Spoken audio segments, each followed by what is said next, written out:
بسم اللہ الرحمن الرحیم۔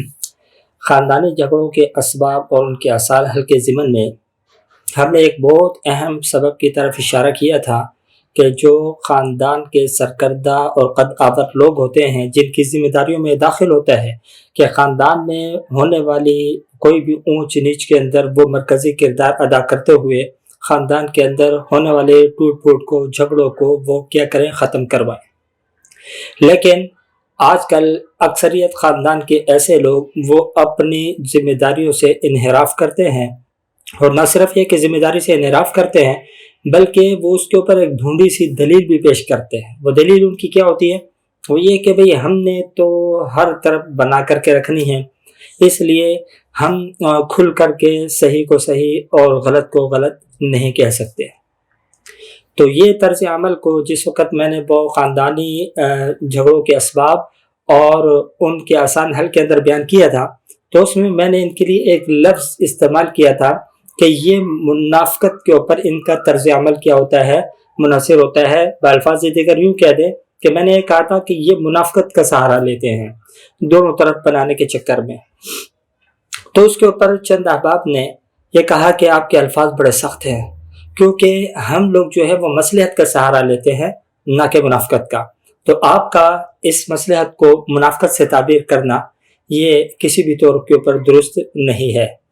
تو اس کے ضمن میں نے پہلے بھی سوچا تھا کہ کلام کیا جائے، لیکن چونکہ اس وقت دیگر امور جو بہت ضروری تھے جن کے اوپر کلام کیا جانا وہ زیر غور تھے، تو اس لیے ہم نے اس نشستوں کے اندر تو ان امور کو چھڑا۔ آج اس اعتراض کی طرف ہم آئے ہیں کہ آیا ایسے کردار کے حامل اور کریکٹر کے حامل لوگوں کو جو دونوں طرف بنا کر کے رکھنے کے دعوے دار ہیں اور دونوں طرف بنا کر کے رکھنا چاہتے ہیں، لیکن اس کے لیے ان کا جو طرز عمل ہے وہ یہ ہے کہ وہ کھل کر کے غلط کرنے والے کو اس کی غلطی کا احساس نہیں دلاتے، بلکہ احساس دلانا تو دور کی بات ہے، وہ تو غلط کرنے والے کو غلط کہنے سے بھی اجتناب کرتے ہیں، محض اس بنیاد کے اوپر کہ بھئی ہمارے کو ان سے بنا کر کے رکھنی ہے، اور اس بنانے کے چکر میں وہ اپنی دنیا اور آخرت خراب کر بیٹھتے ہیں۔ دنیا اور آخرت میں کیوں کہہ رہا ہوں؟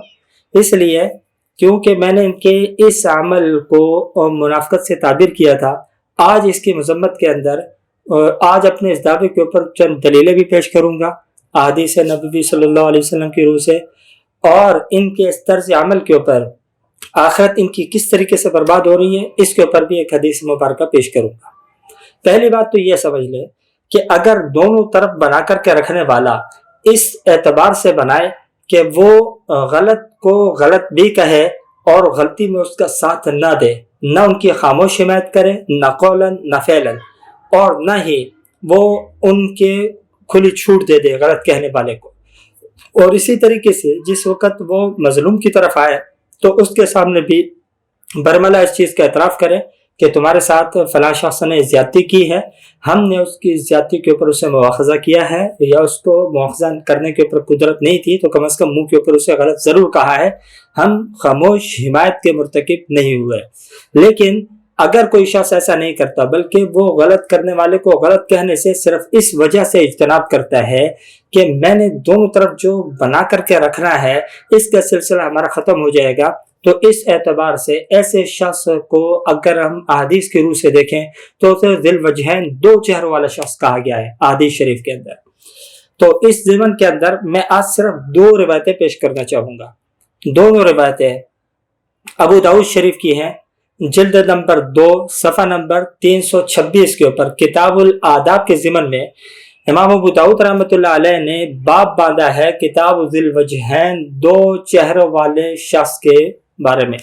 ٹھیک ہے، اس پورے باب میں دو ہی روایتیں امام صاحب نے بیان فرمائی ہیں۔ پہلی روایت جو انہوں نے نقل کی ہے وہ حضرت ابو ہریرہ رضی اللہ تعالی عنہ سے مروی ہے، جس میں اللہ کے نبی صلی اللہ علیہ وسلم نے فرمایا من شر الناس ذی الوجہین الذی یأتی بہؤلاء بوجہ وہؤلاء بوجہ۔ یہ پہلی روایت ہے۔ یہ کتاب الآداب کے ضمن میں باب باندھا ہے۔ کون سا باب ہے؟ کتاب باب ذی الوجہین، اور یہ روایت نمبر ہے 4872۔ اگر کوئی اس کو دیکھنا چاہے نیٹ کے اوپر سرچ کر کے دیکھ لے، ابو داؤد شریف کی روایت ہے 4872، باب ذی الوجہین کے ضمن میں یہ پہلی روایت ہے، جس میں فرمایا من شر الناس ذی الوجہین الذی یأتی ہؤلاء بوجہ وہؤلاء بوجہ. کیا مطلب ہے کہ لوگوں میں سب سے برا شخص وہ ہے جو ان کے پاس ایک چہرے کے ساتھ ان کے پاس جاتا ہے ایک چہرے کے ساتھ. کیا مطلب ہے؟ اگر ظالم کی طرف جا رہا ہے تو ان کے ساتھ بھی وہ ہنسی کا مذاق کا ٹھٹے کا سلسلہ رکھ رہا ہے اور ان کو بالکل ٹھیک کہہ رہا ہے. جیسے وہ کہہ رہے ہیں کہتے ہیں بالکل آپ نے ٹھیک کہا, آپ نے ٹھیک کیا, آپ کے اندر تو کوئی کمی نہیں, آپ تو بالکل اعلیٰ مراتب کے اوپر فائز ہیں. اسی طریقے سے جب مظلوم کی طرف جاتا ہے تو وہاں پہ بالکل جی آپ ہی مظلوم ہے, یہ ہے وہ ہے فلانا دمکانا ہے. دونوں طرف جا کر کے دونوں کی حمایت کرتا ہے. ایک شخص کے پاس آتا ہے تو اس کی حمایت قدم بھرتا ہے اور اس کے دشمن کو برا کہتا ہے. جب اس کے دشمن کی طرف جاتا ہے تو اس کے دشمن کو برا کہتا ہے اور اس کی حمایت بھرتا ہے. اب دیکھ لیں, یہ کوئی دین کے معاملے میں روایت نہیں ہے. لوگ تو یہ سمجھتے ہیں نا منافقت خالی دینداری کے تقاضوں میں, یہ حسن اخلاق باہمی تعلقات کے بارے میں یہ روایت ہے. اس پہ یاد رکھیے گا, میں نے جو منافقت کہا تھا وہ ان روایت کی بنیاد کے اوپر کہا تھا کہ یہ ان کا طرز عمل منافقت کے اوپر مشتمل ہوتا ہے, لیکن یہ اس کو مصلحت کہتے ہیں. پہلی بات تو یاد رکھیں, مصلحت کبھی گناہ کے اوپر مشتمل نہیں ہو سکتی. جو چیز گناہ ہوگی وہ مصلحت نہیں ہو سکتی, ٹھیک ہے. اور منافقت یہ خود ایک گناہ ہے, بدترین گناہ ہے. جیسا کہ حضرت عمار کی آگے آنے والی روایت جو میں بھی بیان کرنے والا ہوں, اس کے اندر اللہ کے نبی صلی اللہ علیہ وسلم فرمایا, حضرت عمار رضی اللہ تعالیٰ عنہ نے یہ روایت نقل کی ہے. اللہ کے نبی صلی اللہ علیہ وسلم فرمایا, من کان لہ وجہان فی الدنیا کان لہ یوم القیامت لسانان من نار, کہ جس کے دنیا کے اندر دو چہرے ہوں گے, روز قیامت اس کی دو زبانیں ہوں گی آگ سے, آگ سے دو اس کو زبانیں دی جائیں گی. اب دیکھ لیں یہاں پر بھی فرمایا جس کے دو چہرے ہوں گے دنیا کے اندر, آخرت کے اندر اس کے لیے کیا ہوگا, آگ کی دو زبانیں ہوگی. تو یہ کوئی دینداری کے معاملات میں تو نہیں ہے, یہ تو عام لوگوں کے ساتھ طرز معاشرت کے متعلق یہ روایت ہے. اور طرز معاشرت کے اندر اللہ کے نبی صلی اللہ علیہ وسلم فرمایا کہ اس کے لیے آخرت کے اندر آگ کی دو لگامیں ہوں گی. اب آپ چلاتے رہیں مصلحت مصلحت, ہم تو مصلحت کا دامن پکڑتے ہیں, ہم تو دونوں طرف بناتے ہیں, بنا کر کے ضرور رکھیں, لیکن غلط کو برملا غلط کہہ کر کے, غلط کہنے والے کے عہدے سے, اس کی عمر سے, اس کے مرتبے سے, اس کے مقام سے اگر آپ مرغوب ہوتے ہیں اور وہاں پہ غلط کو غلط نہیں کہتے, تو پھر آپ اپنے اس دعوے کے اندر جھوٹے ہیں کہ ہم بنا کر کے رکھنا چاہتے ہیں اس لیے مصلحت سے کام لے رہے ہیں, بلکہ مصلحت سے نہیں, سیدھے الفاظ میں کہیں گے کہ آپ منافقت سے کام لے رہے ہیں. جہاں آپ صحیح کو صحیح کہنے کی جرت نہ کر پائیں, جہاں آپ غلط کو غلط کہنے کی جرت نہ کر پائیں, تو پھر وہ اس کو مصلحت قرار دینا یہ مصلحت نہیں, یہ آپ کی منافقت کے اوپر دلالت کرتا ہے. تو یہ دونوں روایتیں میں نے بیان کی تھیں, اور دونوں روایتیں ابو داؤد رحمۃ اللہ علیہ نے ذکر کی ہیں. ابو داؤد شریف کے اندر موجود ہے, جلد 9 صفحہ نمبر 326 کے اندر یہ روایتیں موجود ہیں. اور یہ بھی یاد رہے, یہ میں جو حوالہ دے رہا ہوں یہ مکتبہ رحمانیہ جو لاہور سے شائع شدہ ہے, ان کے ایڈیشن کے اندر یہ اس صفحے کے اوپر ملے گی. تو اگر کسی نے دیکھنا ہو تو اس کو دیکھ سکتا ہے, اور اگر نیٹ کے اوپر سرچ کرنا ہے تو حدیث نمبر کے اعتبار سے سرچ کر سکتے ہیں. 4872 اور 73 یہ دونوں روایتیں یہاں پہ میں جو بیان کر رہا ہوں, ان کا نمبر 4872 ہے, 1 کا 73 ہے. تو آپ وہاں پہ جا کر کے نوٹ کر لیجئے گا. اسی طریقے سے ایک اور اہم مسئلہ اسی کے ضمن کے اندر آتا ہے, وہ یہ کہ ہمارے معاشرے کے اندر ایک چیز اور رائج ہے. ایک تو یہ کہ وہ صحیح کو صحیح اور غلط کو غلط کھل کے نہیں کہتے, بلکہ دونوں طرف بنا کر کے رکھنے کے چکر میں ایک عجیب گیم کھیلتے ہیں. ایک عجیب طریقہ کار ہوتا ہے, دو آدمیوں کے درمیان میں کوئی نزاع ہو گیا, تو اب اس میں وہ کرتے کیا ہے, کرتے یہ ہیں ایک کے پاس چلے جاتے ہیں, اس کو جا کر کے کہتے ہیں ہاں بھائی تم ٹھیک ہو, تم بالکل اچھی جگہ پہ جا رہے ہو, وہ غلط تھا لہٰذا میں نے اس کے ساتھ یہ کر دیا وہ کر دیا, اس کو میں نے ٹیٹ کر دیا. اور جب دوسرے کے پاس جاتے ہیں اس کو کہتے ہیں ہاں بھائی تو صحیح تھا, وہ بالکل غلط تھا, میں نے اس کو ٹیٹ کر دیا. دونوں کو اپنی جگہ کے اوپر بالکل صحیح ثابت کرتے ہیں, دونوں کو کہتے ہیں تم تو بہت ٹھیک ہو, تمہارے میں کوئی عیب نہیں ہے, اور دوسرا غلط ہے. ہر ایک کو یہ باور کروایا جائے, وہ کہنے کو بڑی عقل مندی سے کام لے رہے ہیں کہ بھئی ہم نے دونوں کے اندر فتنہ ختم کر دیا اور بڑی مصلحت سے کام لیا.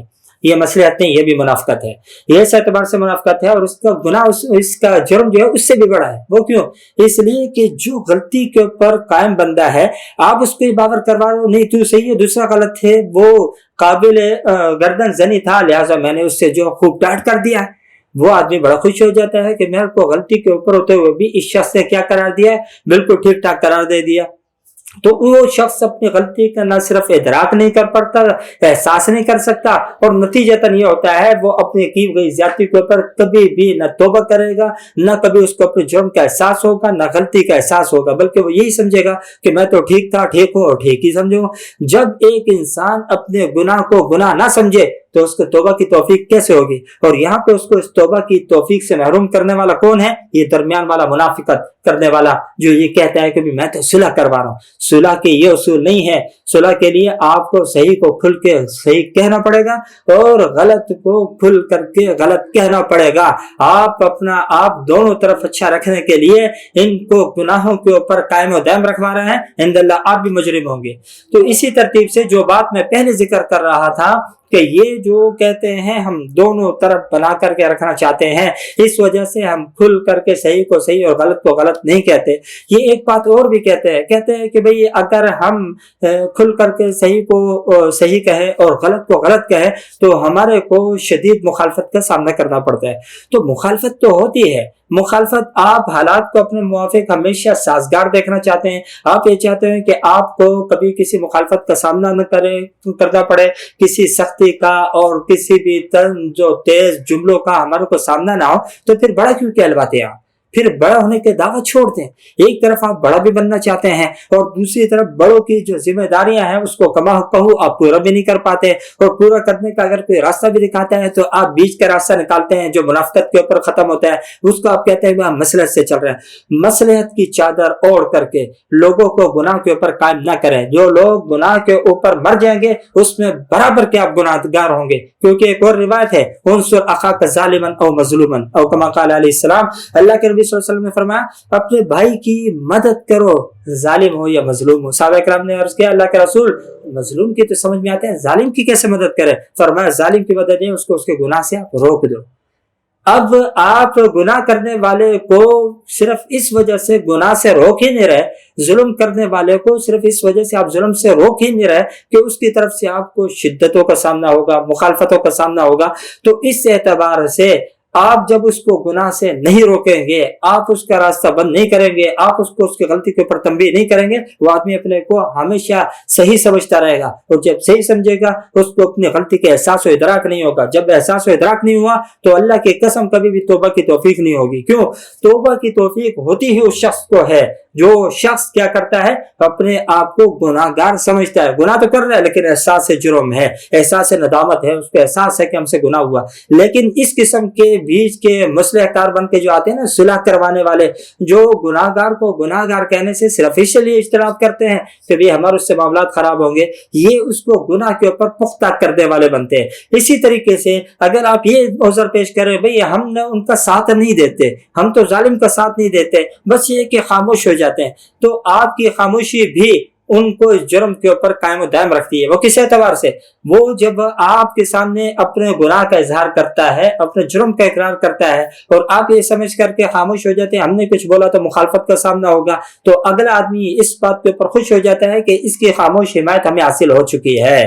وہ یہ سمجھتا ہے کہ یہ دل و جان سے ہمارے ساتھ ہے۔ کیوں؟ آپ کی پیشانی کے اوپر بل بھی نہیں پڑتے، بلکہ آپ خندہ پیشانی سے، کیونکہ آپ منافقت سے مل رہے ہیں نا، تو آپ خندہ پیشانی سے ہے کرتے رہتے ہیں وہاں پہ کہ بھئی صحیح ہے، کوئی بات نہیں، ہم تو دونوں طرف بنا کر کے رکھنا چاہتے ہیں، تو جو مرضی بول اس کو، تو جو مرضی کر اس کے ساتھ۔ تو اس کے نتیجے میں وہ آدمی اگر اپنے جرم کے اوپر قائم ہوا ہے، وہ آدمی اگر اپنے ظلم کے اوپر قائم ہوا ہے، وہ آدمی اگر اپنے گناہ کے اوپر قائم ہوا ہے، تو ہماری اس مصلحت کے نام کے اوپر کی گئی منافقت کی وجہ سے تو اس کے جرم کے اندر آپ برابر کے شریک ہوں گے۔